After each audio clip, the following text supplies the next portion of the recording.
Hello everyone! Today we're going to explore how to integrate MailerLite and Acuity. If you're new to MailerLite, don't miss the free trial link in the description below. For those of you already on board, simply log in and follow along.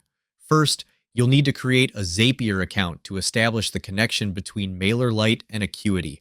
On the Zapier dashboard, click Create and then select Zaps. If you need any guidance, the Copilot is here to help.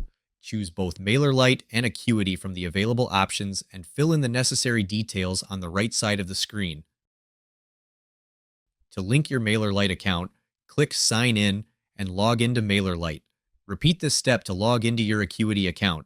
Make sure to add the required API details and your accounts will be connected. Then configure the settings and click on Publish and you're done.